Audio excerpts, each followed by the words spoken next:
What's up, guys? I'm Menzo Senior Editor and your host, Matt Bean, and tonight we're knocking down a lesson on bowling. That's right, we're hitting the lanes with a pro bowler to improve your score, and then we're going full frame up on the big screen with a Hong Kong action crime comedy, Kung Fu Hustle.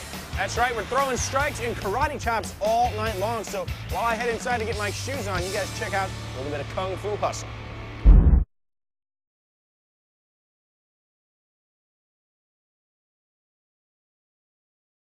What's up, guys? Welcome back to the Playbook. Now it's time to talk bowling with PBA champ Mike Fagan. Mike, thanks so much for dropping by the book, my friend. Matt, thanks for having me. Now, when it comes to prepping for a game, most guys spend more time picking out their beer than they do their ball, but there's actually a technique to choosing a rock, right? Well, the beer is important too, but you want to make sure you got the right ball in your hand, the right weight, and the right fit. A general rule is about 10% of your body weight, so if you're about 150 pounds, try to look for about a 15-pounder. Well, how about the finger holes? Because I know sometimes if you find the right size ball, the finger holes don't always work. Well, yeah, you want to make sure they're snug but not too tight, and the better fit you got, the higher you can go in weight.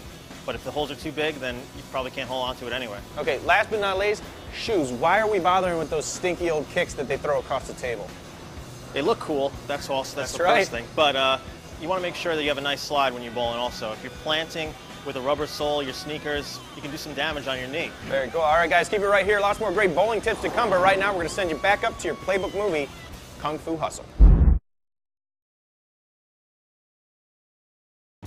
What's up, guys? Welcome back to the Playbook, where we're talking bowling with PBA champ Mike Fagan. So, Mike, we talked about the rock, we talked about the kicks. Now it's time to talk about the toss. So tell me some mistakes that the average guy always makes.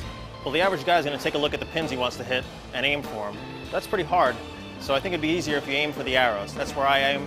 That's where a lot of the pros aim. And they're a lot closer. They're right there. They're only 15 feet away as opposed to the pins that are 60 feet away. So it's a little bit easier to hit. All right, well, tell me a bit about where we're supposed to set up, because I see a set of dots here, a set of dots in the back.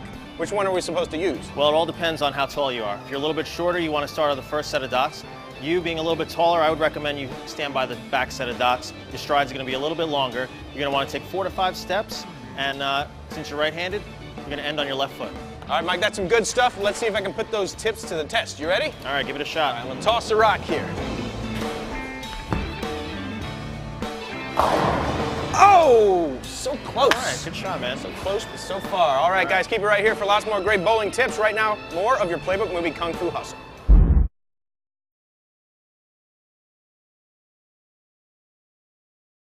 What's up, guys? Welcome back to the Playbook, where we're talking about bowling with PBA champ Mike Fagan. Now, Mike, the one thing every guy wants to know how to do is chuck a strike. So you got some tips? Well, sometimes it's not always about chucking it as hard as you can. You got to get that rotation on the ball. You got to create a little angle on the pins. It's going to help them fall a lot easier. Well, pin action. So how do we get pin action? You got to use your wrist. You got to get some revs on it. We call it revolutions, revs. So let me show you. All right, I'll watch.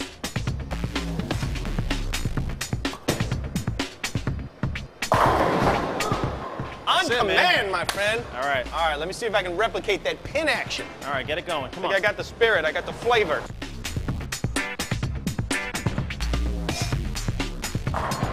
No action whatsoever, but hey. All right, you keep working on that. Gave it the Playbook try. All right, guys, while I work on my spin, it's time for you to check out some more of your Playbook movie, Kung Fu Hustle.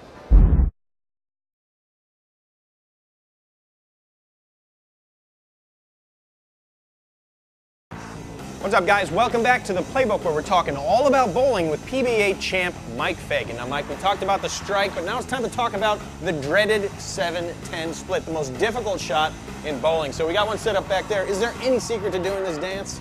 It's not too much of a secret. You just want to throw it as hard as you can and hit one and hope it bounces out. So wait a minute, let me get this straight. Before you're all about wrist action and finesse, this one you just chuck the damn ball. No, this is where you want to let it all out. Just chuck it as hard as you can. All right, one last point of strategy here for the guys at home. Do we want to aim at the middle of the ball, left, right of the ball? Where are we trying to hit?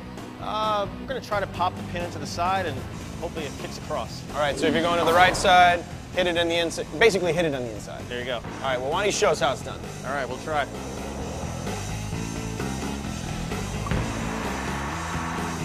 Oh, well, like we said, guys, it's the hardest shot in bowling. Mike, thanks so much for dropping by the Playbook. Thanks, guys. If you want more info on what Mike's up to, check out FaganBowling.com. Right now, though, it's time for more of your Playbook movie, Kung Fu Hustle.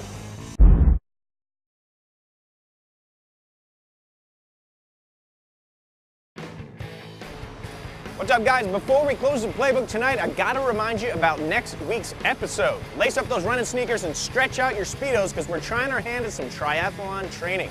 Then up on the big screen, it's Eddie Murphy and Dan Aykroyd in the John Landis comedy classic, Trading Places.